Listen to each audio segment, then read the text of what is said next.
the CEO, Mr. Big Time. Thanks so much for taking time out of your busy schedule to jump on our little podcast, brother. Appreciate having you back. What's up, guys? How you guys doing? Paul, how you doing, man? Hey, what's up, man? 2025, man. I haven't seen you since last year. It's crazy. Wild. Nice dad joke. That's a good one. I'm getting up there. I can say dad jokes now. Okay, so first and foremost, how did the position come about? Was it something that you kind of put your name in the hat? Did someone come to you? How does that even work? Yeah, and Paul's very familiar with Michael. Michael Sullivan is really the president of Prodigy. He's been him and Esther have been really the leaders of the company for a long time now, and they've been around. Some of my best friends. Really, I look at them like family. And to be honest, I had been kind of right there in line for quite a while. Kind of had the position unfilled for a couple months, to be honest, and getting into a good position.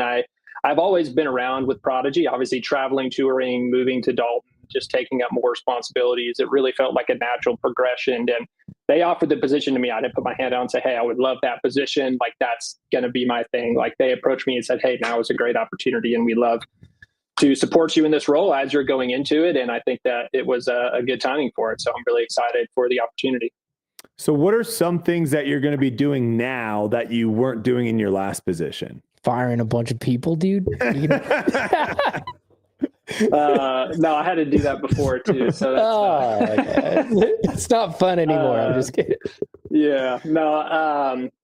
Really, I did a lot of the stuff before. It's almost now expected, and then to do more as well. So, I love listening to podcasts and listening to people that have been in that position, and either it's motivation or just like other businesses, because it's business strategy, so on and so forth. And so a really good way to look at it is I worked in the company for a long time. I'm talking to dealers. I'm talking to people that are in disc golf every single day. And so now I need to look at it from more of a bird's eye view and work on the company and really plan 5 moves and ahead. So like what we're working on now is really March, April.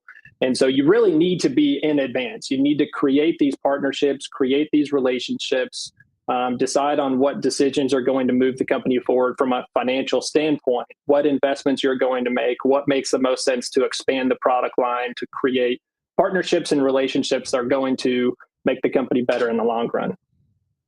How involved are you with player acquisition, signing players to throw Prodigy?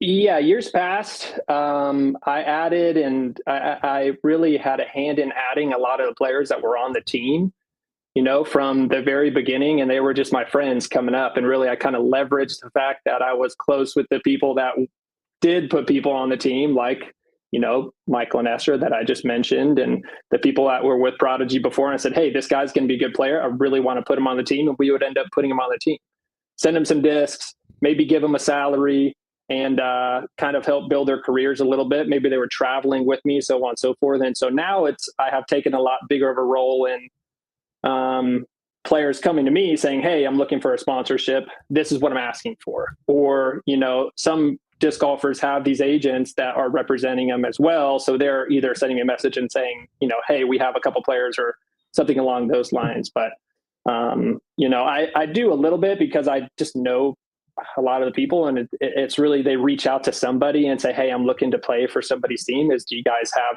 an opportunity that I can fit on to Team Prodigy? If there is, what does that look like? And so it's really easy to approach. I mean, you guys kind of get the idea. Everybody talks around. It's all kind of one giant community in a sense, but they're just kind of looking around sometimes and seeing what there is to offer.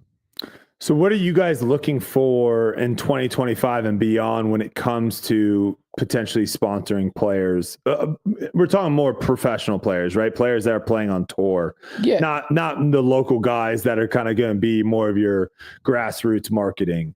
What is Prodigy looking for when it comes to, because just to kind of lay it out, we had speculation. Are companies now more interested on like finding 1, 2, 3 big name people and putting a lot of their resources behind those 3? Or are they still interested in like having a team of 30 guys and, you know, not really any big name, but a bunch of people. Like what are the thoughts with Prodigy moving forward with the players to sponsor? Yeah, and right now it's difficult just with the way the disc golf market is. It's pretty risky to sign somebody to a 3 to 5 year deal. You know, anything past a 1 year deal, I think it is pretty risky if you're going to pay them a lot of money. And just in my total opinion, I mean, we've been down that road. We've signed all the players. We've had them on our team. They were the world champion, U.S. champion, top followed players. Like, was that reason why it translated into sales? Like, I don't believe that it did. Like, a lot of people and people that we talked to were like, hey, you guys should sponsor more players. It's like, we have the world champion. What do you mean sponsor more players? Who else are we going to sponsor? Like, you know, like, we need to sponsor. Maybe we actually do need to sponsor the grassroots guy that's right down the road that shows up into their shop every single day and is looking through this and is hosting the leagues and running the tournaments. Like, those are the people that do for sure bring back that return on investment, because it is a low investment to have those players on the team. You give them some custom discs, maybe pay for some entry fees, support them in their tournaments. They feel supported as a player, but you're not paying them a monthly salary or a 2-year deal and something like that. So, you know, right now I think it's a tricky environment to sign somebody to a multi-year deal. And I agree that I think a couple good players, it really comes down to promoting the brand and the company and getting people to throw the disc. Like, at the end of the day, the company doesn't function if that sponsored player does not help your company sell more discs. Like, it just, that's what the sponsorship is for. What about like having somebody make lead card on the weekend at the Pro Tours for a company? What does that do for you? And does it translate into big sales, or is the guy at your local league bringing more sales into you? Like, what's your opinion on that? What happened? What do you guys see on your back end when like a top 60 player has a great tournament and is on feature card or lead card at a disc golf pro tour? Do you see a bump, or do you see any of that? Is that something that you guys can actually notice? It does all depend on the tournament. It depends on who it is. It depends on how they post, how they promote it afterwards. Like, the person's got to use that to their advantage, like an asset. Like, when they win a tournament or they do well, like, at the end of the day, they need to promote, hey, I used the PA3. The PA3 was the best putter that I used. This is why I did well in the tournament. And this is where you can go get it. That translates into sales. When somebody's like, hey, thanks for being my sponsor, and they kind of move on and go to the next thing, that does not, I mean, at the end of the day, that just doesn't translate to sales. You're not going to get somebody say, oh, just Prodigy. There is that eventual long-term brand recognition when somebody sees that logo under the shirt, which is really hard to quantify what that is. Yeah. When you have those ads on a live Pro Tour feed, that's not a YouTube video. That's a one-time or however many time hit. That's a live shot that, hey, I saw that brand. I'm going to go into my store. I saw that they sell the discs, and I'm going to choose that disc because I saw that on the video. You know, it's just like the YouTube ads and the commercials that pop up. How often do you buy the products that come up on the commercials and do that kind of stuff? When you go into a store, do you ever see the brand and you're like, oh yeah, that ad has kind of came up. I kind of thought that was cool, or I saw that online. Like, you have to think of it from that perspective. And some of it is really hard to quantify of like, what is that return when somebody is on the lead card? It's not like, you know, they show Isaac and all of a sudden you like sell out of PA3s or something like that. Like, you know, it's not that immediate impact that maybe a lot of people do think, but it's the brand recognition that does matter in a long term, because, you know, it's a pretty crowded market. So you need to stick out from a lot of the brands and really, you know, make it known who you are. People know your logo and who you stand for, all that kind of stuff. The same reason you got a foundation hat on. Yeah. Now, Steelers got to support. I couldn't tell. It's far away. Bushnell, you got the jacket. You know. So, one thing that I find interesting, and it sounds like maybe times are changing a little bit, because when I first got in around 2000, it seemed like almost every company had a very standard, okay, if your rating is this, if you like, almost a checklist. If you check off all these things, you go into this category, and this is how much you get paid. You get 10 discs, you get this, and this. Oh, okay, you bumped up to this checklist, that tier system. I think that is now gone, because I think what's coming apparent, and we just listed like 6 or 7 people that are all leaving their sponsors, right? Where it's like, when we're seeing it now, there are certain players that are valuable way more than others, even though they might all be in the same tier, right? Of like how good of a player they are. And there's a lot of things, right? There's just your personality, your playing style is another one. Like certain people's playing styles resonates to others. Do you think there's going to be more onus on companies to get savvy about doing more research and figuring out which players are going to be good for their company, where before it just felt like a lot of times like players almost would reach out to a company and they'd be like, oh, well, we can offer you this and throw you in this bucket. Are you seeing more of a competition? Because there are those guys, and we all know it, and girls. I mean, Kristen's probably one of the top, I'm going to say, I would say easily 7, maybe top 5 disc movers in all of disc golf. So do you think there's more competition now than ever before on companies actually trying to go out there and find those players and get those players and maybe even get them before they get to that big name and that big contract? Yeah, I almost look at it as reverse. I think that it's going to be a lot more competition for players to fight for a sponsorship on a manufacturing team. Oh, no doubt. Yeah. I mean, I look at it the other way. I mean, there's definitely going to be a lot of competition, and, for the players that are traveling and touring and maybe they saw their sponsorship go down or get demoted, like they have to, there's really, you got to prove your worth. Like it's not entirely about going out there. It is about winning, number one. And then on Monday morning, you have to be out there grinding and almost vlogging the whole time and promoting the person who is paying you. And you need to be saying, you should pay me to promote your product because people are buying your discs in the store. I'm telling them to go buy your discs. You need to make videos. You got to do reviews. You got to have people follow you and promote it. And I've said from the beginning, because this is something that I did back to like nonstop disc golf, is we had James Kennedy follow me around. Like if we had that now, that would be the way to do it. Is I would hire somebody to follow me around, film what you're doing. If you can make 3 videos a week and post online about it, that shows a really big value from a player to a company. Like that is a huge deal.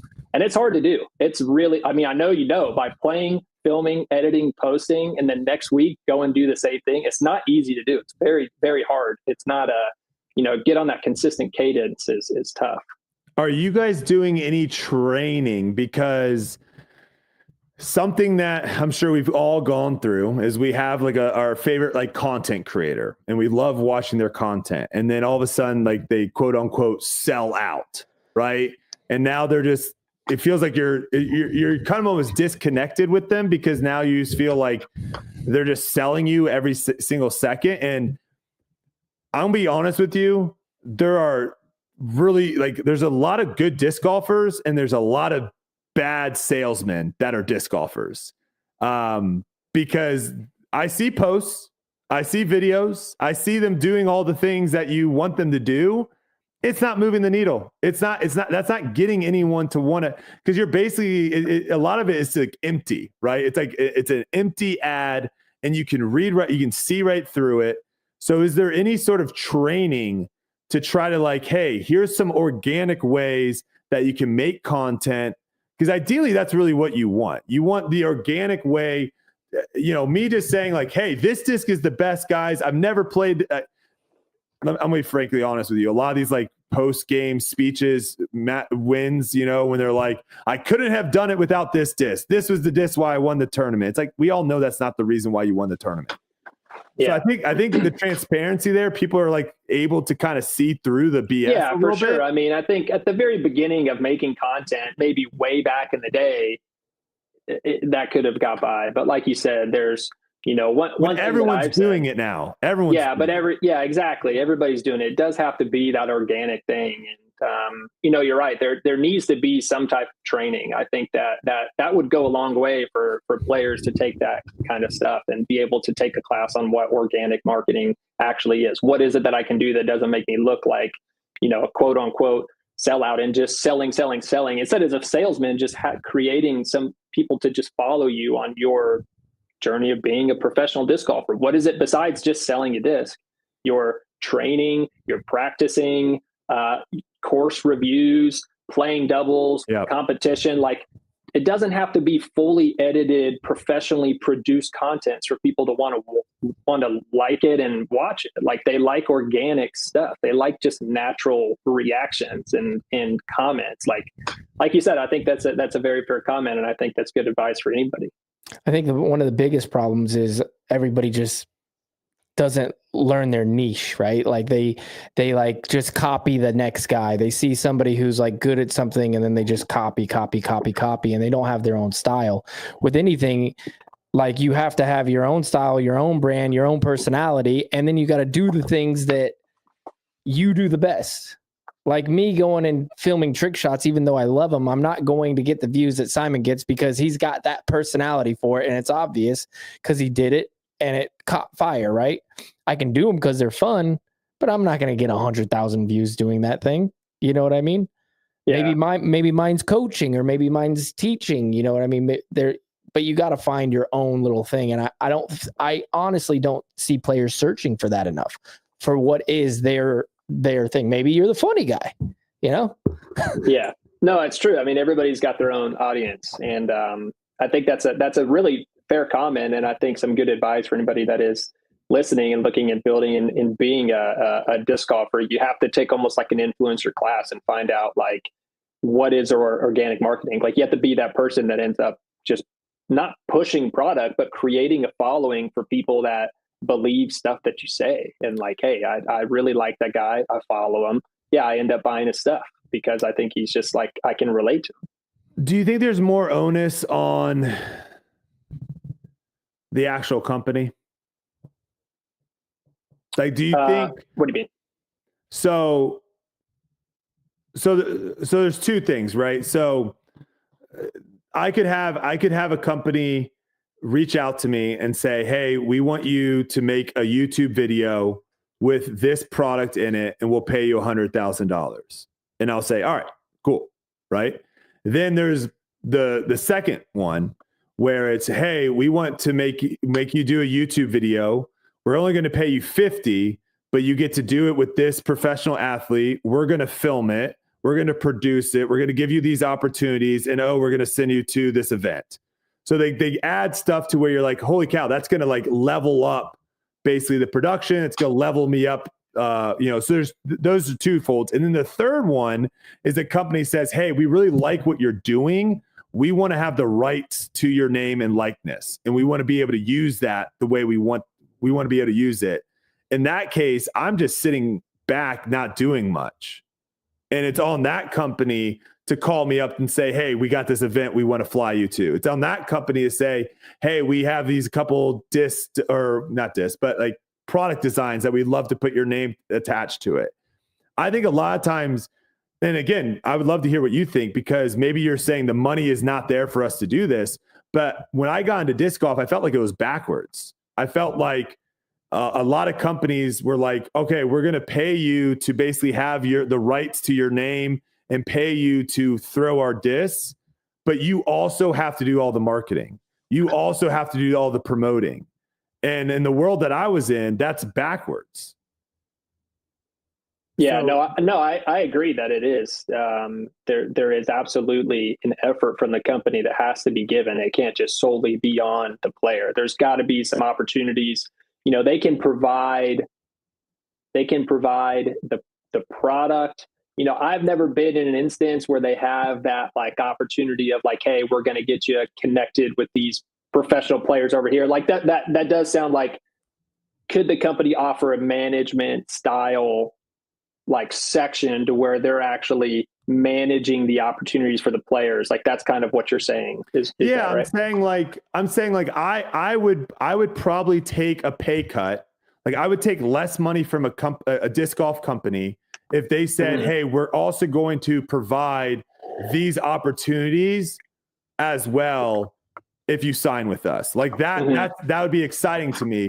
I'm just wondering, like, do you foresee that ever happening? Because, you know, a lot of these other sports sponsorships, you know, Nike, Adidas, TaylorMade, Titleist, all these stuff, I'm sure there is stuff in their contract that says like, hey, after you win and you post a photo of you winning, tag, whatever, but they're not asking these people to go out and make YouTube videos promoting their product. They're flying these people to make professional, and so that's where I feel like there's a misconnect, or at least I'm thinking there's a huge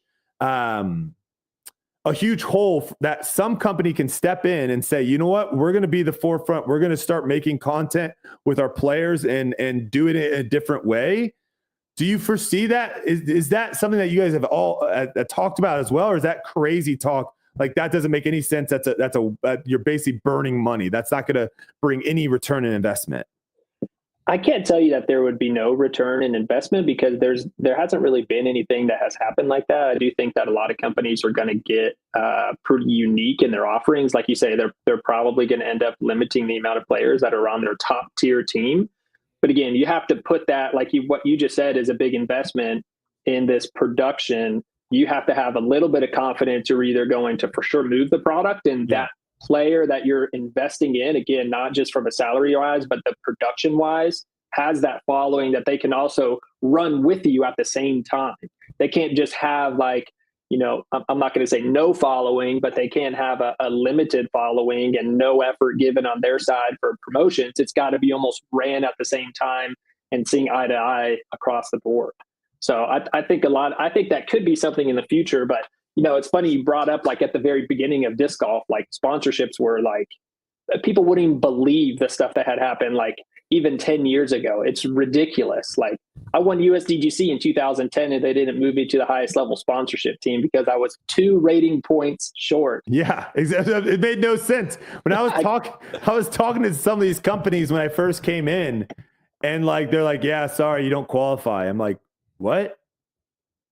You're gonna sell a lot of discs. Well, does it matter if I qualify or not? Shouldn't you just be worried about selling discs? It seems like some of that is kind of going away.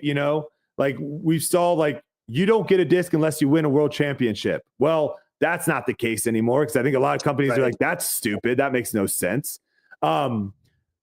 A good example that I have of kind of what we've just been talking about, I think, is Calvin. I think Calvin might be the best example of all of them.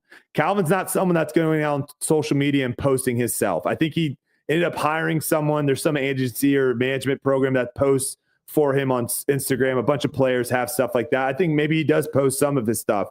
But if it wasn't for skins, if it wasn't for him being in other videos, if it wasn't for those things outside of just watching him play on League Card, you wouldn't really know who Calvin was. And I don't think his market would be as big. I don't think his popularity would be as big. And so I think Innova kind of got lucky that he was doing skins and he was doing all this other stuff as well.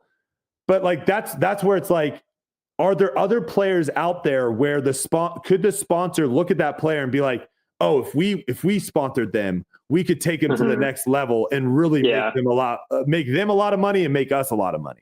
Yeah. I mean, I think we actually did do that for a few years. I mean, there are a lot of players that, look at obviously the Robinson brothers. I mean, they were on our team since they were 13 or 14 years old. I know their dad, and everybody should be happy for somebody who's making a lot more money. If they got offered a lot more money wherever they're going to end up going, then that's great. I'm happy for them. They're taking care of their family. That's what they have to do at the end of the day.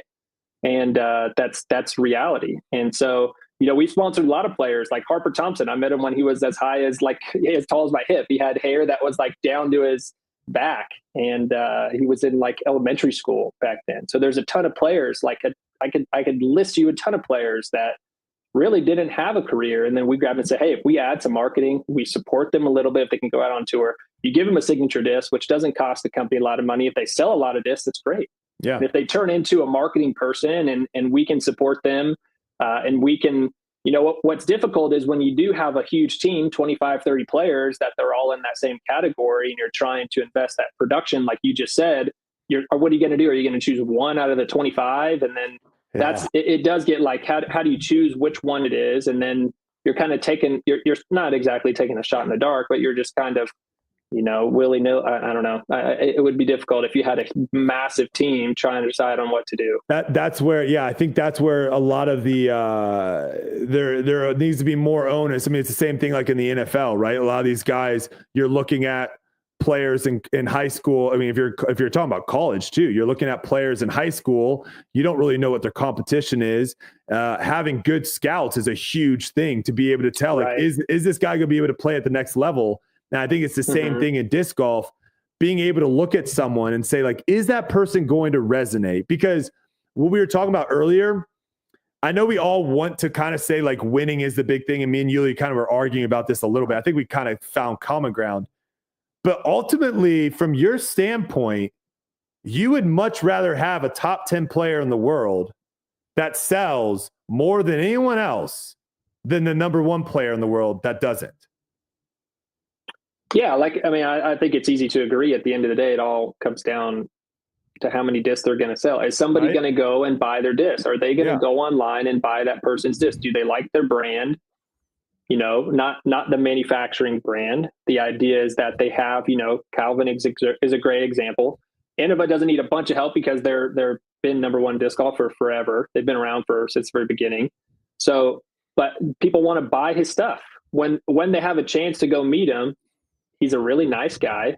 He signs autographs. He's not kicking his bag down the course, and people like to follow him. And that, at the end of the day, he's created a following. Like Paul and I played with Calvin back in 2011, I remember maybe 2009 even. Jeez. I don't know. Maybe that's a little too early, but he was just a big looking kid that almost looked like Herm in a way, to be honest, like just this tall, lanky kid. And his form looked the same. He played the same. Nothing about it has changed. But like ever since he went on tour, graduated from college, and has got support from Innova to go and travel and tour, like he's became a different level of player. He's winning tournaments, and people like to follow him on his journey. And like you said, he's not out there just like being a salesman. He's just kind of being the guy that he just is, but being consistent about it as well. Do you think if he did hire that, because he's making good money, if he hires a guy to follow him around with the camera and do all that stuff, do you think he'd make more money? Do you think he'd sell more discs? Yeah. Yes. Yeah, right? I think there are. I think that's the trick. Is there are certain players that if you put marketing behind them, they would sell more. And then there's others that if you put marketing behind them, you're losing money.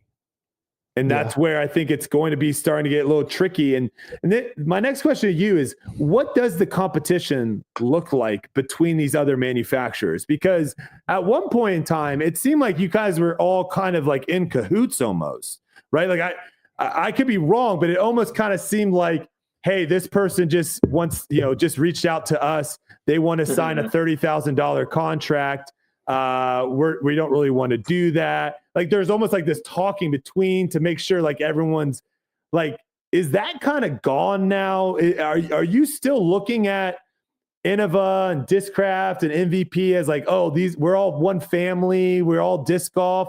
Or is it a little bit more cutthroat now of where it's like, no, like these are our competitors. These are our industry competitors. We're trying to get a bigger market share than them. Yeah, I don't see this cutthroat. I don't know of any like internal, like, there's talking because everybody knows everybody within the manufacturing, within the industry, but there's not much like cutthroat. We're coming in, getting that guy. Like, at the end of the day, does the company want to pay the player or not? And then, it's up to the player to decide. Do they want to go with A? Do they want to go with B? If it's the absolutely exact at the end of the day, absolutely the same. Usually it's not exactly the same. Usually it leans one way or another.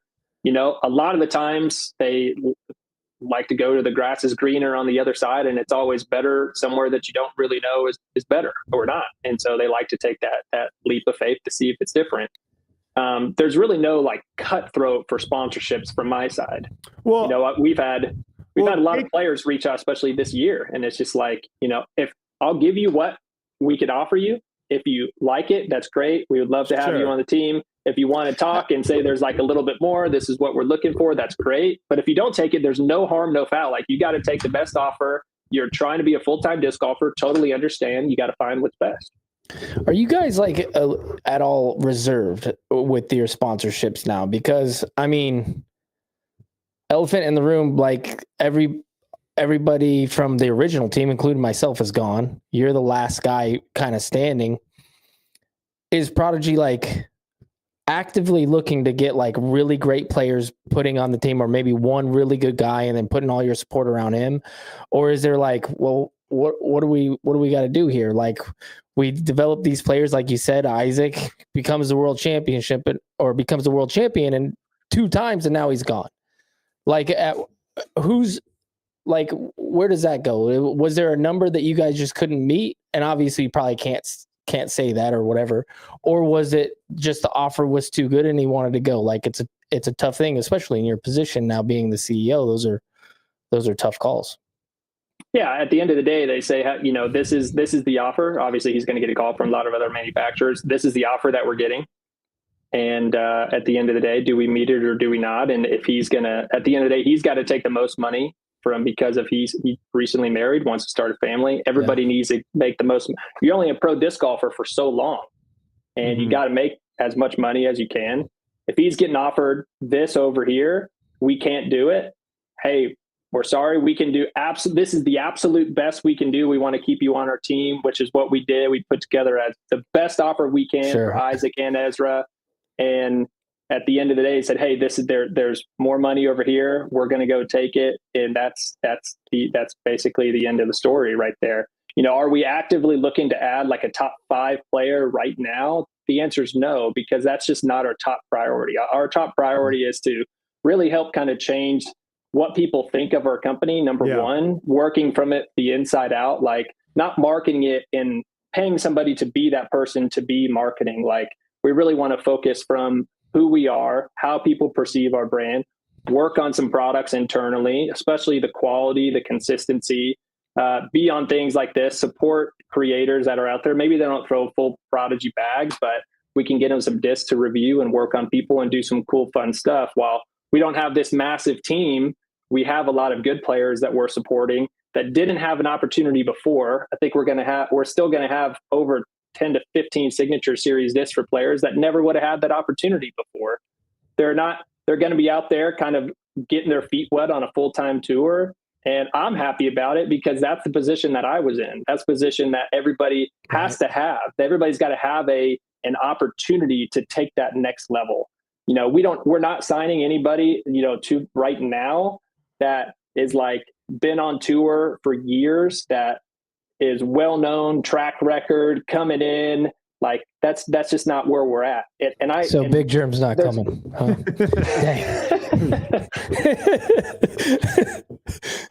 Check that off the list. There we go. All right. Stokely and Big Germ not going to. Oh, well, Stokely hasn't been touring, so who knows? He makes his own disc. What do you mean? He's going to sponsor himself? Not Stokely. Sorry, Climo. Oh, okay. Dark Horse Climo Prodigy. But no, I'm excited to support players that maybe didn't have that would have not had that opportunity if we had this team of touring pros. To be honest, like we're going to be building the next touring pro will come from Prodigy once again. Where would you guys put right now? You just talked about trying to change, you know, where Prodigy, your image, right? Because, you know, let's elephant in the room. There's some things that have happened over the last year or two that probably has hurt Prodigy's image a little bit with a lot of disc golfers out there. So where would you put yourself right now in the totem pole of manufacturers? Who are you looking up at that you're saying, like, we got to try to figure out a way to be better than these guys? Yeah, it's interesting. I never really thought about like comparing one to one. You know, there's a handful of U.S. manufacturers that you know, you have Innova Discraft MVP. Obviously, Latitude is in Sweden. Like, we're one of the few manufacturers that are in the U.S. Like, I look at our company from our company and who I would like people to perceive our brand and company as, and work at it from that way versus this is what they're doing, we should follow what they're doing. Like, it's great to look at the industry and see what people have done to create that image and how people resonate with just the market themselves. But for me, I want people to know what Prodigy is all about. And I'm happy to be that point person to be, okay, hey, Will's the CEO of the company. Will is the guy doing these things. There's a lot of hard decisions, like whether you want to decide on paying the Robinsons or not. Like, unfortunately, that comes down to whether we want to do it or not and invest in that. And those are hard decisions to make. But there's sometimes really fun decisions and things that you get to work on, like new products, new partnerships, signing players, not signing players. Like, there's a lot of internal company things that are really fun, and again, not super fun to do. But at the end of the day, that's my decision that I work on, that we talked about from the very beginning. It's working in the company and then working on the company and working on the future of it. Is that some things are really fun to do, but you have to love working on a business and growing it. And from the brand side, it's a very small community, small ripples in a pond. Everybody feels it, and one way or another, like, you have to have a good face. You got to have communication. I think is really key. Something that we didn't have prior before is just actively talking about why we did this. This is why we needed to do it, so on and so forth. So. Yeah, it sounds like this player sponsorship is not as big of a piece of the pie as maybe we all think it is when it comes to the importance of a manufacturer, right? Like, it sounds like you guys aren't, like you said, you're not going out and trying to get a top 5 player to all of a sudden make a big splash. You're trying to do a bunch of stuff internally and trying to change it that way. I think the disc is a big one. I think that is a huge one. Now, here's an interesting question. Any thoughts on maybe coming up with a restructuring of the naming of discs?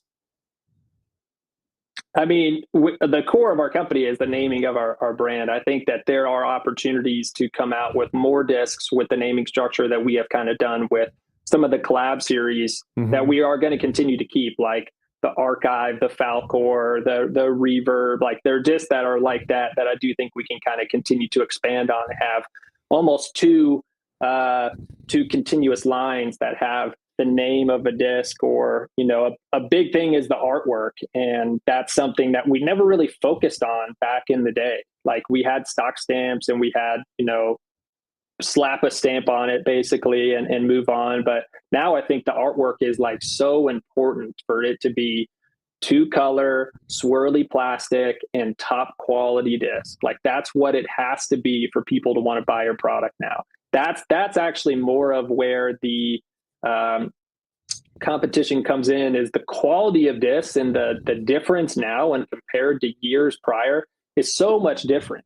Like, when you look at a disc that used to be swirly from 6 years ago, 7 years ago, that's not a swirly disc now. Like, now you got 3-4 colors that are coming in with 2 to 3 hot stamps on like a normal disc. And that's what you need to compare yourself to. And so that's really working from the company inside out, is we have to have the top quality product. And when people say the best in the industry is very subjective, you have to have top quality product, 2-color foil, the best artwork, and top quality discs. Yeah, no, I like the way you're going about it, because I do think sometimes we do get a little too stuck up on like who's throwing the discs. And we've said it many times. There's only a handful of people right now that can really have a big impact on the market. And so it is a big shot in the dark, signing people, being like, well, I hope these people can get other people out there.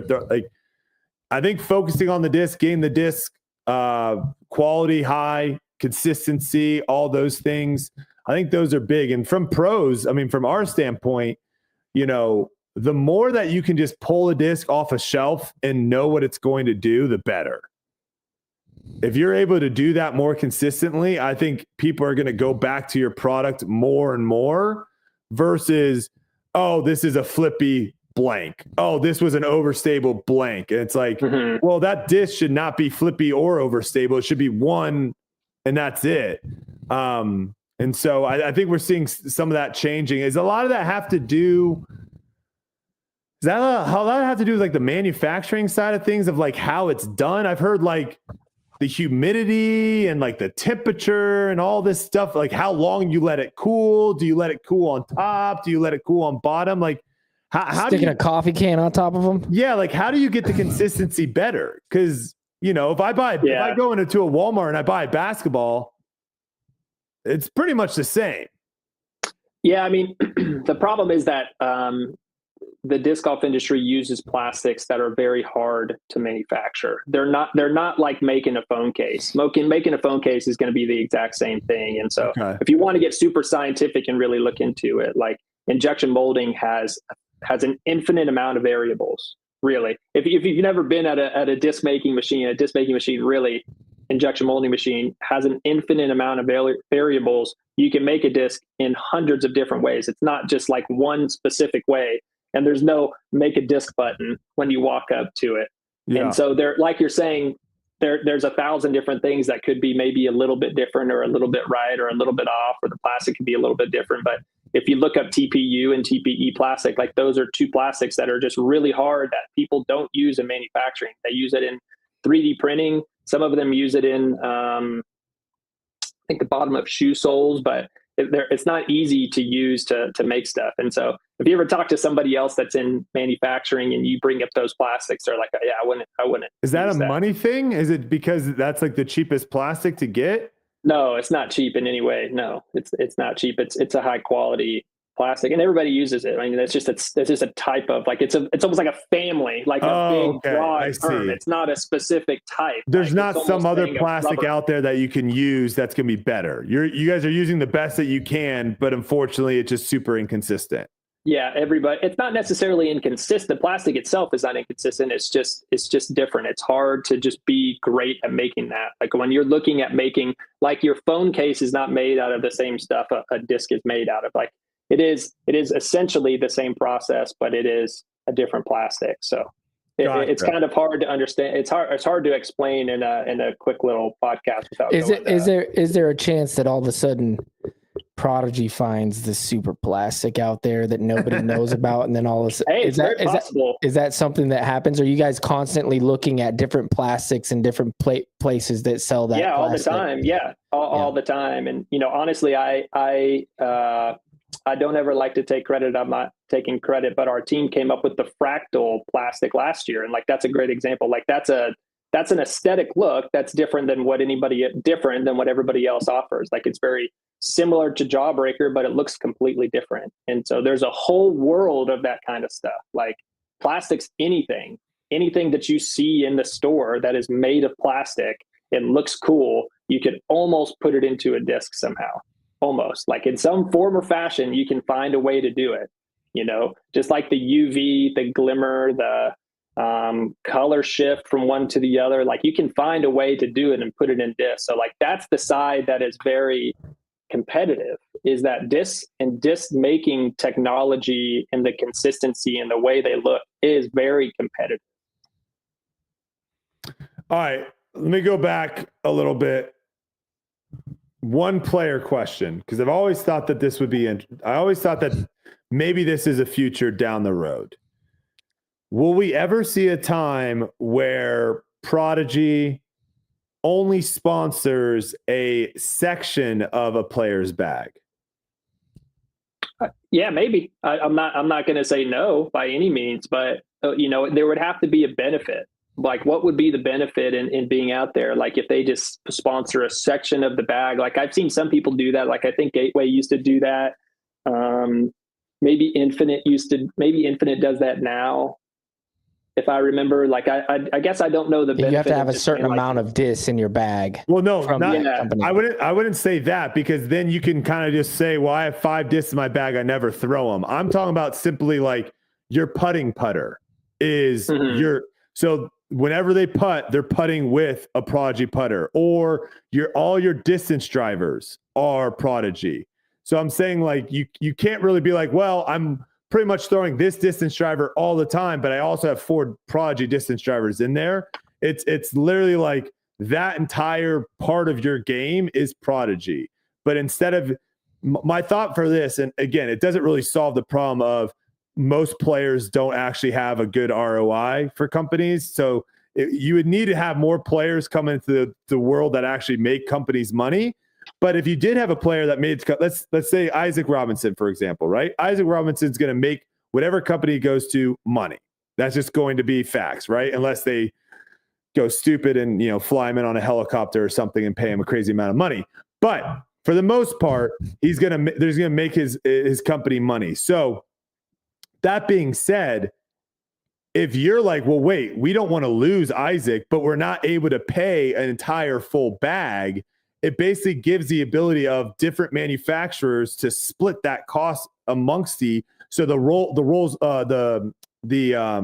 risk is lower, right? Like you were saying, the grassroots player, yeah, I'll give 1,000 people, $100 because that's not that big of a risk because we're going to get so much marketing out of all those 1,000 people versus giving one person $1 million, right?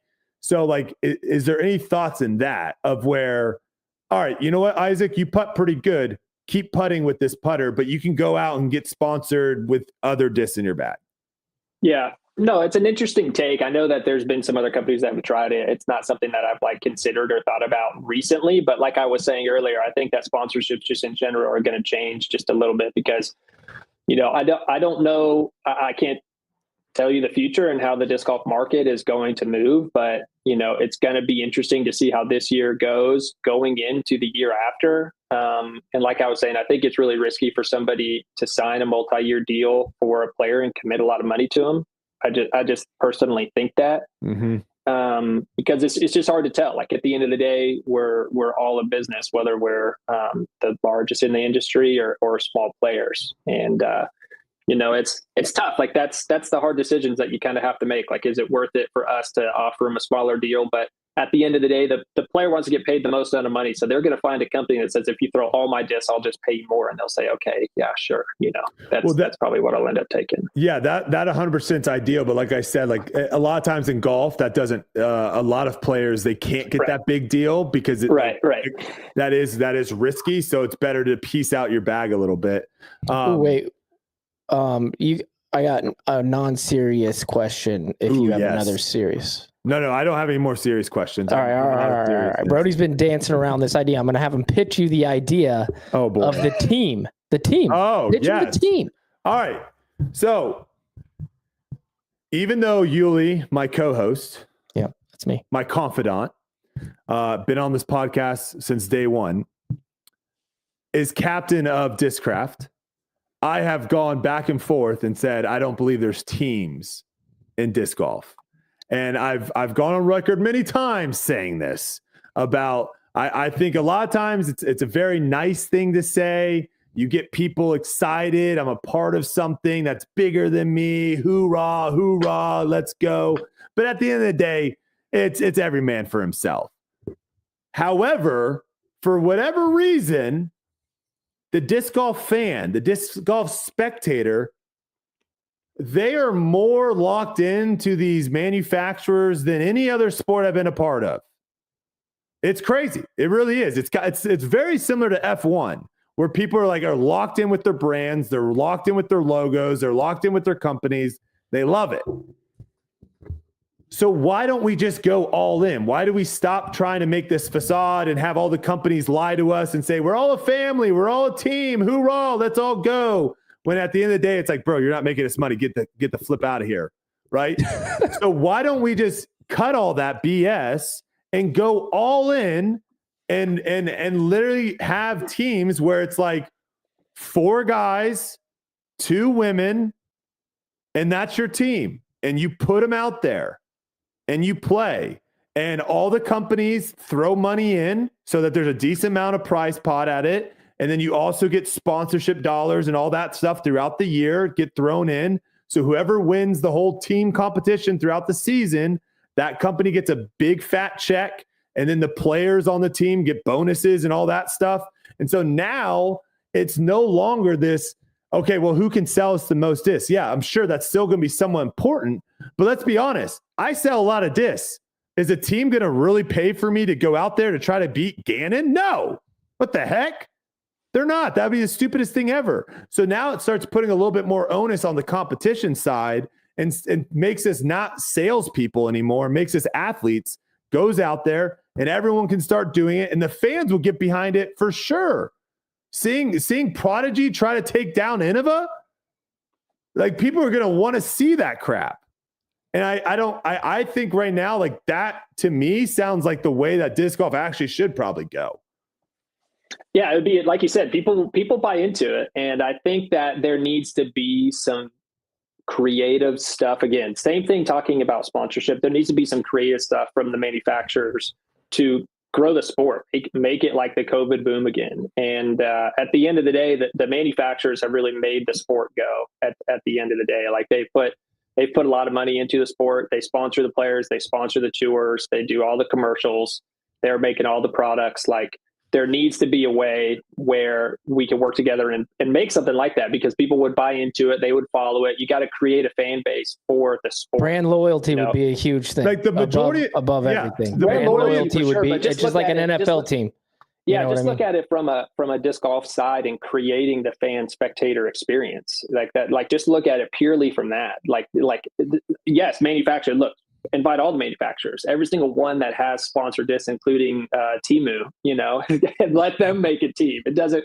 Whoever wants to add and bring a team, like you said, but it needs to be something that is actually growing the sport, because at the end of the day, nobody's going to win unless there's more people that are getting into the sport and buying discs. Like at the end of the day, it's going to be the same market that you're selling to, just over and over. More people have to get in to play disc golf. Like you need to walk into Target and see a disc golf display, not a pickleball display. Like that needs to be the target where you need to get to. I walked into Target the other day and there's pickleball right there. Like disc golf can get to that point, but there's not enough people that are watching the sport yet. It needs to be just like blown up. And one of the reasons that I think disc golf, a lot of people aren't watching disc golf. If you look at like some of the most popular sports, something that you don't really see is like people like high-fiving the opponents and people like cheering on the opponents. Like majority of people don't want to see that, Will. I mean, that, I agree with you, but that does, high-fiving your opponent, you're talking about just golf in general, though. It does happen in golf every now and then whenever you're coming down, like, different things. Like, every now and then there's sportsmanship of, like, giving a small little fist bump or something like that. But no, I'm with you. Like for some guys in golf, for some guys hate each other and they're not going to do anything. They're completely different. Yes, I mean golf is a 1v everybody sport. There's no doubt about it. But it would be very interesting to have I think they tried to disc golf tried to do a team thing 2 years ago. Right at the beginning of the year, didn't they have like a 4-man scramble that they tried to do that they chose? What isn't the All-Star event a team event? The All-Star event is a team event, yeah. But it's just the All-Stars. It's not brand like it's just like one captain versus another captain. That's the only thing that we have right now, though. Like what else are you even going to compare it to? There's really nothing else. No, you're like that. I mean the President's Cup a little bit. Yeah, President's Cup is close, right? But I mean, it would be really interesting. I think people would like it. And again, it comes down to the fan base. Like it serves the fans of disc golf, and it makes people want to watch something and follow the sport. I think at the end of the day, that has to be an ultimate goal. Yeah, I think it's a great idea. I think there's already, like he said, there's already brand loyalty out there. Crazy. Like, I'm a disc golfer. I'm a Prodigy guy. I'm an Innova guy for life. And it's not even that. They even say other companies suck. Yeah. Yeah. Like there's like they're like I would that. never. Yes, they're like I will never. I will never throw that. They suck. And it's like that is that hatred and that passion and that is something that people will tune in to watch. Yeah, they like that. Yeah. Because if you're a diehard Prodigy fan and you hate Innova, and Prodigy is going toe-to-toe to Innova at the Innova tournament, you're going to tune in to watch that. And that's the other thing too, is like, we're supposed to have this idea that all these people that are sponsored the same company, that we're teammates and we're supposed to like each other and stuff. And I've always had this argument with Yuli. If I'm not friends with them, I'm not rooting for them. I'm not hoping they win. Like it's not going to really do anything for me. But all of a sudden, if we're now teammates, it does do something. Where now what their success has impact on my success. Now that actually means something, and I'm going to be out there rooting for him. I'm going to be out there doing stuff for him. And I think you'd start seeing, instead of all these people that are all like sleeping in their cars next to each other and they're all friendly and all that stuff, you'd actually would start seeing a little bit of competitiveness on tour. And I think it'd be exciting. I think people would want to see that and tune in. Where right now, what happens? People get really excited at the beginning of the season. And then at a certain point in time, the numbers drop. People don't really care anymore. People start tuning out. I don't know. I'm just wondering, is disc golf supposed to be more of a team sport? Did we miss the mark? I mean, it's as much as a team sport as any golf event. It's like, I mean, to me, it's like one v everybody. I think when you're sponsored by the same company, it helps if you're supporting the person that is maybe throwing your discs and supporting the person that is promoting the company that's paying you as well. Like, I think that does show, like you're saying, it shows a little bit of camaraderie, but it also is kind of like, I'm supporting the people in the group that are paying me to be out here throwing these discs. I'm not going to be here otherwise without the person that is giving me the shirt that has their logo on the back. And so, it doesn't need to be a team thing, but I like the idea of what you're saying, of people would buy into it. Absolutely. And it would serve the fan base really well. I mean, and my argument to him about not a team sport is like this. Isaac wins the world championship. The people down below, you're going to sell more product because of that. The brand recognition. Why wouldn't I root for the guy on my team who just won the world championship? Yuli. I'm going to sell more. Yuli. Ask the guy. If he wins the world championship, you might not be sponsored. They might have to pay Isaac more money. And guess what? No mites. I don't want to hear no mites. I don't want to hear no mites. Maybes. You're trying to get in there with the maybes and the mites. Isaac. There's no mites. There's no maybes. Sponsorship. Let me finish my Thanks point. So much, we got the guy right here. He wins the world championship. The rest of the team benefits. It trickles down. It has to. Why wouldn't you root for that? If it's Isaac against myself, and you're on Team Prodigy, and you don't like Isaac that much, but you really like me, you might root for me. But at the end of the day, when he wins, guess who benefits? You do. And there's nothing you can change. There's no argument that can change that. It's just the facts. I think if you win, Yuli, it benefits me. Like last year, because he's the co-host. No, yeah. Like I think me and you are connected. Like last year, if you do well, I think there is some trickle down beneficial there because I'm connected to you that way. I think if I'm sponsored by some company and I have no connection to this person and they go out and win, I don't think all of a sudden. Like let's just it's not going to be this crazy mark of you making a ton more money. Exactly. But it is going to be it's going to be better than before. It's going to be better than before for sure. If we were not connected in any way and I win the world championships with Discraft, you sell more product. Even if it's one, it's still more. And guarantee somebody will go to the Discraft website, look at the product, see your name and go, "Oh, Brody's on the team." Swipe, you just got an extra sell because I'm dope, dude. I think that's for certain people. I don't think it's for everyone. It's let's ask the CEO. I mean, did you see when Isaac was having the dominance that he was having back world championships? Did you see some of your lower sponsored players an uptick in their disc sales? I would say, yeah. I would say it's almost guilty by association in a way, because when people are coming in and they're buying Isaac discs, there are dealers buy the discs, retail customer buy the discs. Somebody's coming in and you have 1,000 people that are coming to your site that are saying, "I want to buy Isaac's new disc."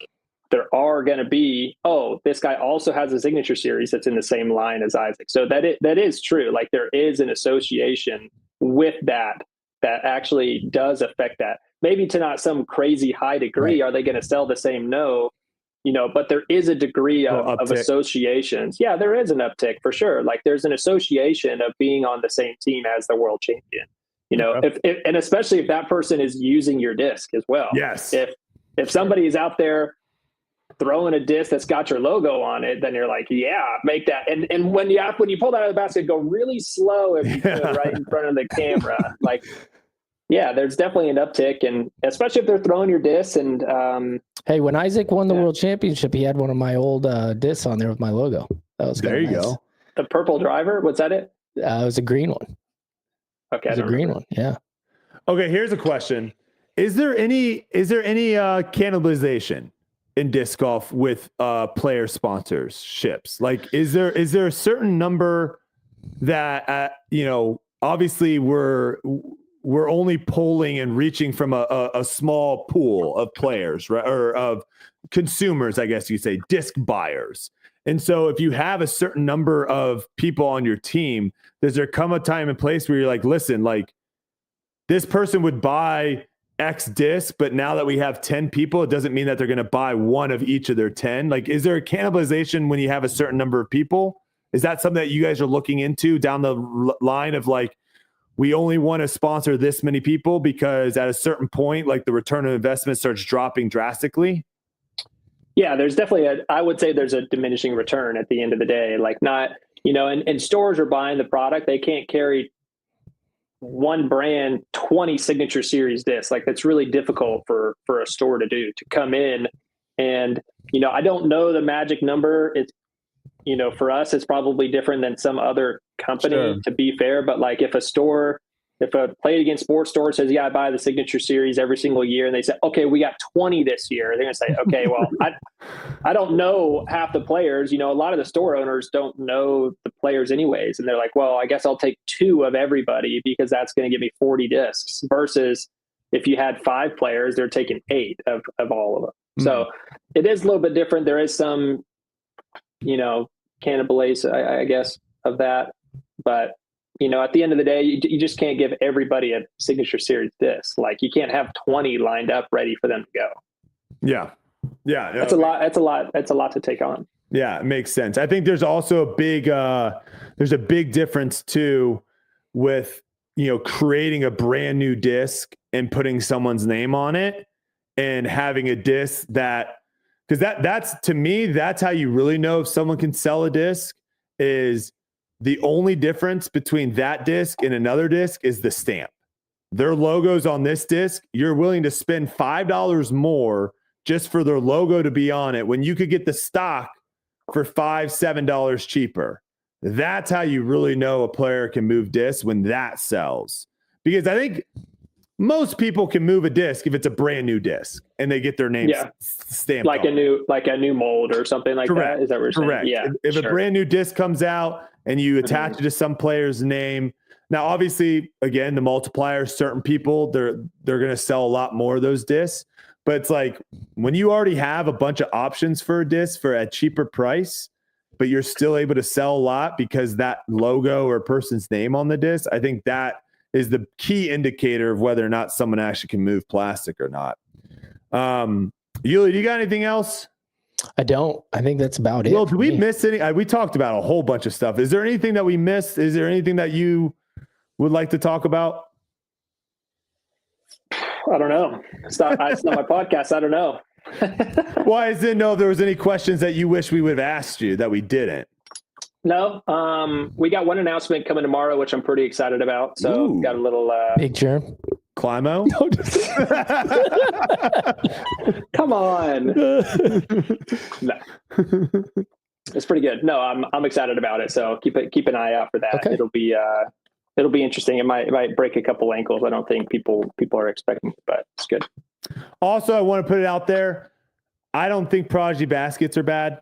I think people just suck at putting. I think me and Yuli will stand by that. I think there's too many people that just want to putt a certain way, and if the basket doesn't go in on every single basket, they just blame the baskets. I'll put it out. It's an easy out. But no, we have improved our basket by a good little bit, which is good. Somebody asked me about that today on some other interview podcast. Yeah. So nothing like, I mean, to be fair, you're only really going to notice it if you really know disc golf baskets and you play on them a good bit. But we've improved the change, improved the color and the way they do the powder coating. The basket looks a little bit different, but it's the same change. So are we going to see that on tour events? I guess I'd have to see if we can get some baskets there or not. We'll have to find out. All right. Fair enough. All right. Well, Will, we know you're a busy person. You got a lot of stuff going on. Hopefully the family's doing well as well.